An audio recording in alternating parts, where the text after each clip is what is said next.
One Story, 91, 2 Thessaloniciens de 1 à 3, 2 Thessaloniciens, car tout le monde n'a pas la foi.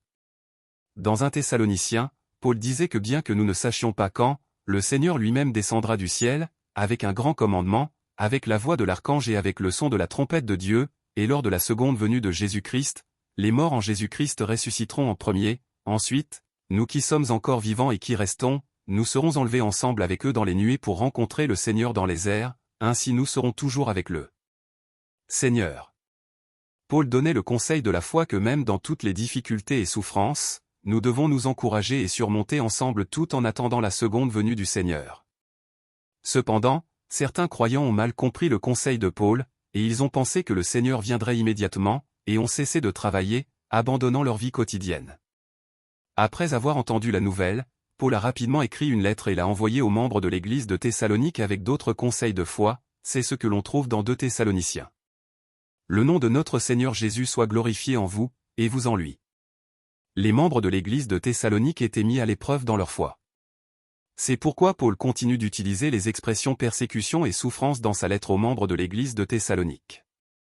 Mais même dans de telles circonstances, Paul louait leur foi grandissante et leur amour croissant, et les encourageait en disant que leur souffrance est une souffrance pour le royaume de Dieu. En particulier, Paul disait que Dieu rendra la pareille à ceux qui les persécutent, et cela se produira lorsque le Seigneur Jésus sera révélé du ciel dans un feu flamboyant avec ses anges puissants, qu'il punira ceux qui ne connaissent pas Dieu et qui n'obéissent pas à l'évangile de notre Seigneur Jésus, et qu'ils recevront une punition éternelle. Jésus-Christ, qui viendra le jour que Dieu a fixé, sera glorifié dans son saint peuple et sera admiré parmi tous ceux qui ont cru. C'est pourquoi Paul priait toujours pour les saints de Thessalonique, disant, « C'est pourquoi nous prions constamment pour vous, afin que notre Dieu vous trouve digne de son appel et que par sa puissance il mène à leur accomplissement tout désir de faire le bien et toute œuvre de la foi. Ainsi la gloire du nom de notre Seigneur Jésus-Christ sera révélée en vous et la vôtre en lui, conformément à la grâce de notre Dieu et Seigneur Jésus-Christ. » Il s'agit de lutter et de remporter la bataille de la foi jusqu'au jour de la venue du Seigneur. Ne vous laissez pas facilement troubler ni alarmer, en disant que le jour du Seigneur est déjà venu.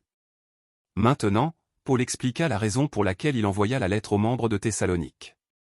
Paul disait: En ce qui concerne le retour de notre Seigneur Jésus-Christ et notre rassemblement auprès de lui, nous vous le demandons, frères et sœurs, ne vous laissez pas facilement ébranler dans votre bon sens ni troubler par une révélation, par une parole, ou par une lettre qui semblerait venir de nous, comme si le jour du Seigneur était déjà là. Que personne ne vous trompe d'aucune manière. En effet, il faut que l'apostasie arrive d'abord et qu'apparaisse l'homme de péché, le fils de la perdition. Car il y a eu une rébellion avant la seconde venue de Jésus-Christ, et ce jour ne viendra pas avant que cet homme de l'iniquité ne soit révélé, l'homme destiné à la perdition. Il est aussi dit que l'homme de l'iniquité est une personne qui s'oppose, s'élevant au-dessus de tout ce qui est appelé Dieu ou qui est adoré, de sorte qu'il s'établit dans le temple de Dieu, se proclamant lui-même Dieu. Paul avait déjà dit aux membres de l'église de Thessalonique que ces choses arriveraient, et que la puissance secrète de l'iniquité est déjà à l'œuvre, et que l'impie sera révélé, que le Seigneur Jésus renversera avec le souffle de sa bouche et détruira par la splendeur de sa venue. Ainsi, les méchants apparaîtront et se manifesteront par toutes sortes de miracles, signes et prodiges contrefaits, pour ceux qui périssent parce qu'ils ont refusé d'aimer la vérité et ainsi être sauvés. Et ainsi, il est dit que Dieu leur enverra une puissante illusion afin qu'ils croient au mensonge, et ainsi que tous ceux qui n'ont pas cru à la vérité mais se sont réjouis dans la méchanceté soient condamnés. Frères, tenez bon et tenez fermement aux enseignements que nous vous avons transmis. Aux frères que le Seigneur aime, aux membres de l'église de Thessalonique qui étaient dans diverses difficultés, Paul leur demanda, « Quant à nous, frères et sœurs bien-aimés du Seigneur, nous devons constamment dire à Dieu toute notre reconnaissance à votre sujet, parce que Dieu vous a choisi dès le commencement pour le salut par la sainteté que procure l'Esprit et par la foi en la vérité. C'est à cela qu'il vous a appelé par notre évangile, pour que vous possédiez la gloire de notre Seigneur Jésus-Christ. Ainsi donc, frères et sœurs, tenez ferme et retenez les enseignements que nous vous avons transmis, soit oralement, soit par notre lettre. Que notre Seigneur Jésus-Christ lui-même et Dieu notre Père, qui nous a aimés et qui nous a donné par sa grâce une consolation éternelle et une bonne espérance, encourage votre cœur et vous affermisse dans toute bonne œuvre et dans toute bonne parole. Paul leur disait de garder l'évangile qu'il prêchait, ses paroles, les enseignements.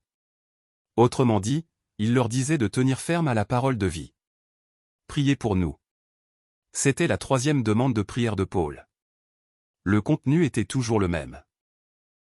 Comme il l'avait demandé aux membres de l'église d'Éphèse et aux membres de l'église de Philippe, il leur demandait aussi maintenant donc, frères et sœurs, priez pour nous afin que la parole du Seigneur se propage et soit honorée comme elle l'est chez vous, et que nous soyons délivrés des hommes méchants et pervers, car tous n'ont pas la foi. Le Seigneur est fidèle, il vous affermira et vous protégera du mal. Toujours dans le cœur de Paul, prêcher l'Évangile est sa priorité. Le Seigneur est fidèle, et il vous fortifiera et vous protégera du mal. Aux membres de l'église de Thessalonique, Paul transmit l'espoir de la foi, pas un espoir réaliste. Il disait qu'il a confiance dans le Seigneur qu'ils seront fortifiés et ne seront pas ébranlés, et qu'ils feront et continueront à faire ce que Paul leur a enseigné et commandé. Il disait qu'il voulait que le Seigneur dirige leur cœur vers l'amour de Dieu et la persévérance de Christ. Il disait qu'il croyait que cela se produirait ainsi. Et au nom du Seigneur Jésus-Christ, Paul leur commandait de se tenir éloignés de tout frère qui est paresseux et ne vit pas selon l'enseignement que vous avez reçu de lui. Paul leur disait aussi de suivre leur exemple, car ils n'étaient pas paresseux lorsqu'ils étaient avec eux, ni ne mangeaient la nourriture de quelqu'un sans la payer, mais travaillaient nuit et jour, peinant et s'efforçant de ne pas être un fardeau pour aucun d'entre vous. Paul mettait en garde contre la paresse, disant, si quelqu'un ne veut pas travailler, qu'il ne mange pas non plus, et à ceux qui étaient paresseux et ne travaillaient pas du tout, mais se plaignaient du travail, il leur ordonnait de travailler paisiblement pour manger leur propre pain. Être paresseux est un mal. La vie de ceux dont l'identité se trouve en Jésus-Christ par Dieu a une vie nouvelle et claire. Nous ne pouvons pas être paresseux. Enfin, Paul dit aux membres de l'église de Thessalonique, ne négligez pas de faire le bien. Si quelqu'un n'obéissait pas à l'instruction de la lettre de Paul, il devait être noté de manière particulière et ne pas s'associer avec lui, afin qu'il se sente honteux, mais sans le considérer comme un ennemi, et l'avertir comme un frère.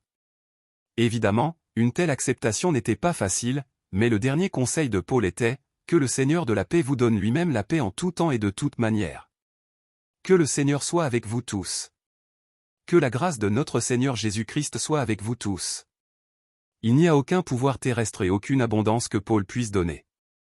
Cependant, tout leur travail acharné, leur dévouement et leur faiblesse sont remis entre les mains de Dieu. C'est les confier au Dieu fidèle. L'histoire de la foi qui ne cherche pas l'espoir terrestre, mais les bénédictions spirituelles, la paix de Dieu et la grâce de Jésus-Christ, dans la souffrance, vivant comme le peuple de Dieu dans ce monde, et désire rester éveillé tout en attendant la venue du Seigneur avec le peuple de Dieu. L'histoire de Jésus-Christ, qui est seulement notre Sauveur et le Roi des rois, continue.